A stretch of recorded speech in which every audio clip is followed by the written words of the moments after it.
diskarte ako, bakit nakakaya sa grupo? Dama yung ano, dama yung so, ganyan po. Ang sikreto sa utang, huwag isa lang, dapat group-group pag-utang. Para, kaya nga may tinatawag tayo na co-share responsibility o yung co-maker.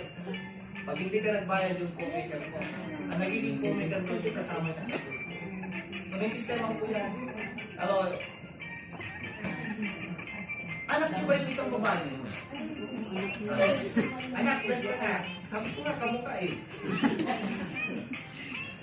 Kamukha niya, ano, dahil walang ilang bali kami.